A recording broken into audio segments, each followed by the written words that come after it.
manajemen risiko, yaitu pasien jatuh di ruang rawat inap. Yang pertama, yaitu ada identifikasi masalah. Yang kedua, analisis risiko. Yang ketiga, strategi pengendalian risiko. Yang keempat, monitoring dan review. Yang kelima, evaluasi keberhasilan dengan menggunakan standar ISO 31000 risk management. Yang pertama yaitu di sini ada identifikasi masalah. Identifikasi masalah dibagi menjadi dua, yaitu resiko klinis dan resiko non klinis. Di sini ada resiko klinis. Yang pertama yaitu pasien jatuh dari tempat tidur akibat tidak adanya pagar pengaman di tempat tidur. Yang kedua, pasien jatuh di kamar mandi karena lantai licin. Yang ketiga, pasien dengan resiko jatuh tinggi, lansia, menurut keseimbangan pasca operasi, tidak dilakukan asesmen jatuh. Yang keempat, obat-obatan yang dikonsumsi pasien seperti sedatif, antihipertensi yang menyebabkan mengantuk dan pusing. Sementara itu, ada pun resiko non klinis. Yang pertama yaitu kurangnya tenaga perawat untuk mendampingi pasien risiko tinggi. Yang kedua, fasilitas dan sarana prasarana tidak memadai. Yang keempat, yang ketiga, SOP pencegahan jatuh belum disosialisasikan dengan optimal. Sementara yang keempat, keluarga pasien tidak diberikan edukasi tentang risiko jatuh pasien. Baik, di sini ada analisis risiko. Analisis risiko dilakukan dengan menilai frekuensi, dampak, dan menentukan prioritas. Yang pertama yaitu ada risiko pasien jatuh dari tempat tidur tanpa pagar. Frekuensinya sering, dampaknya berat seperti cedera, kepala, dan fraktur. Level risikonya tinggi, prioritasnya yang pertama. Yang kedua, pasien jatuh di kamar mandi.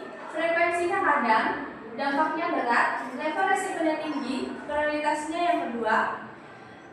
Yang ketiga, pasien tidak diasesmen risiko jatuh. Frekuensinya kadang, dampaknya sedang sampai berat, level risikonya sedang hingga tinggi, prioritasnya yang ketiga.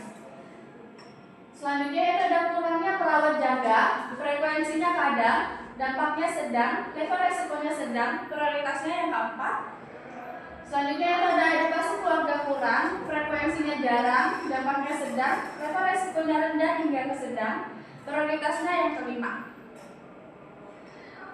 Baik, di sini ada pun strategi pengendalian risiko. Yang pertama yaitu eliminasi menghilangkan kondisi berbahaya. Contohnya seperti segera memperbaiki lantai yang licin. Yang kedua, substitusi menggunakan desain fasilitas yang lebih aman. Contohnya yaitu mengganti lantai yang licin dengan lantai anti slip.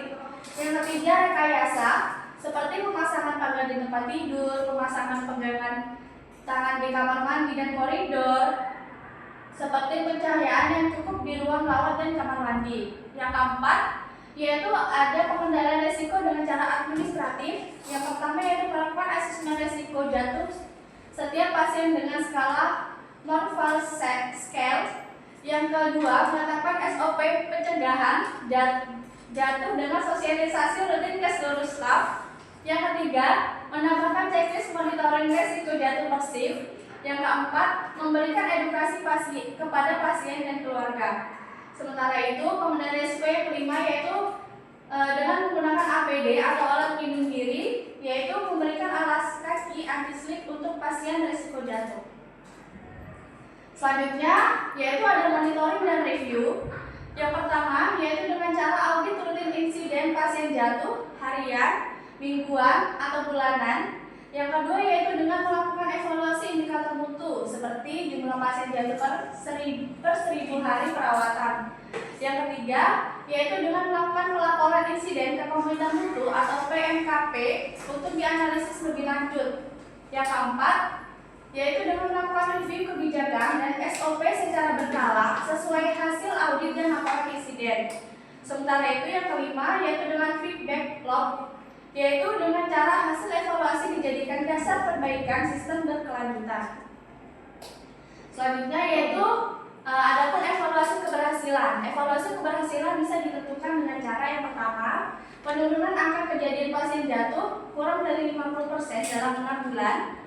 Yang kedua yaitu kepatuhan staf terhadap asesmen risiko jatuh kurang dari 90%. Yang ketiga yaitu ada kepuasan pasien dan keluarga meningkat terkait rasa aman di ruang rawat inap. Yang keempat yaitu dengan tidak ada kejadian jatuh yang menyebabkan cedera serius atau sentinel event. Selanjutnya, yaitu di sini ada kesimpulan. Manajemen risiko pasien jatuh di ruang rawat inap berdasarkan standar ISO 31000 menuntut identifikasi, analisis, pengendalian, serta monitoring yang sistematis terhadap risiko klinis dan non-klinis yang terjadi. Langkah pengendalian risiko yang efektif meliputi eliminasi bahaya, rekayasa fasilitas yang aman, penerapan SOP yang ketat, dan edukasi kepada staf serta keluarga pasien. Monitoring berkelanjutan melalui audit dan evaluasi indikator untuk memastikan perbaikan dan kesinambungan. Keberhasilan implementasi manajemen risiko ini dapat diukur melalui penurunan signifikan kejadian jatuh, peningkatan kepatuhan staf dalam asesmen risiko, serta peningkatan rasa aman bagi pasien dan keluarga di ruang rawat inap.